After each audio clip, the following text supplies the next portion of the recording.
Picking up in Numbers with chapter 15, this is after God prophesied the 40 years in the wilderness. Chapter 15 is some laws about sacrifices. At the end of chapter 15, there's an incident of a man who's picking up sticks on the Sabbath, and he's put to death. At first glance, you think that's kind of a small crime to be put to death. It seems clear from the context that the point wasn't whether the crime was big or small, but that it was a defiant rebellion against a very specific command from God. He essentially despised Moses' commandment. Chapter 16 is the rebellion of Korah, Dathan, and Abiram. These were fellow Levites. Korah, Dathan, and Abiram rebelled against Moses and Aaron. They accused Moses of taking them out of a land flowing with milk and honey and bringing them into the desert and not taking them to a land flowing with milk and honey, and also accused Moses of making himself a prince over them. Moses tries to reason with them, saying that they've been specially chosen out of all of Israel to do the tabernacle service. Moses prophesies that the next morning God will show who he's pleased with. So they gather the next day, and God, once again, as he's done before, says to Moses and Aaron, I'm just going to consume them and start over with you. And Moses and Aaron plead with God not to do that. It relates back to the same thing that Abraham reasoned with God about, will you slay the righteous with the wicked? They say, if one man sins, will you punish the whole congregation? Well, it wasn't one man, it was 3 men, but the point was they didn't want God to consume the whole congregation of Israel for the rebellion of Korah, Dathan, and Abiram. And as before, God grants their request, and he tells everyone to get away from Korah, Dathan, and Abiram and their homes and their families. And Moses makes this prophecy. He says, if these men die a normal death like everyone else, then the Lord has not spoken by me. But if the ground opens and swallows them alive, then you will know that they have despised the Lord. And the people don't just accept this as a judgment of God, they blame Moses for it.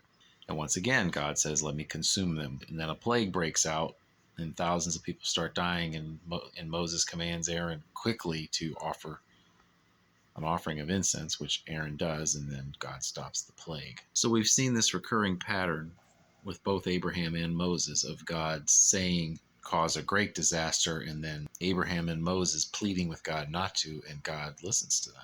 In chapter 17, God has them choose a staff from a leader of each tribe, and one of those staffs buds and produces almonds, and that's Aaron's, and that's a sign that God has chosen Aaron for the service of the priesthood.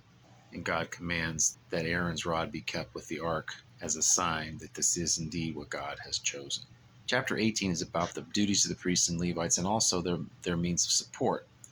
The people are to pay a tithe, a tenth of their gain for each year, and that is used to support the priests and Levites because they don't have their own land to have their own crops. So as payment for their services, they're given the tithes from the rest of the people. When we get into chapter 20, we've skipped to the end of the 40 years in the wilderness. This is the 40th year. In the first month, Miriam dies and is buried. And then there's a water problem again, and the people complain, and God tells Moses to take his staff and speak to the rock, and then water will come out for the people. But Moses is angry with the people, and he strikes the rock and says, here now, you rebels, shall we bring out water from this rock for you? And because Moses disobeyed God here, he's told that he will not get to enter the promised land. Next, they want to go through Edom, that's the descendants of Esau.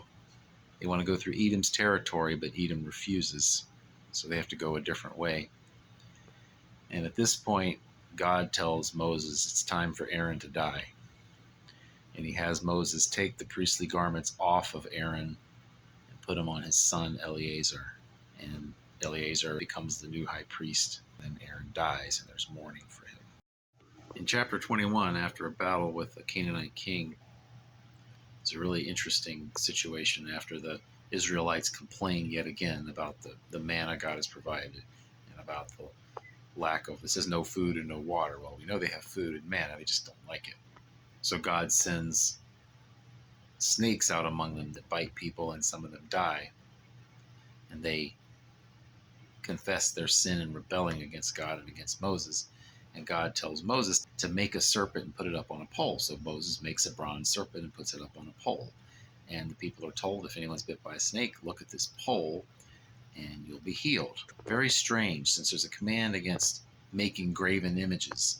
And here God tells them specifically to make a graven image of a snake and put it up on a pole. Very puzzling until you consider that this is prophetic of Jesus. Jesus was put up on a pole, and we look at him to be saved from our sins. I'll probably come back and do a more detailed look at this bronze serpent in a later video. The rest of chapter 21 is battles with various people, and God promises them victory, and then he gives them victory.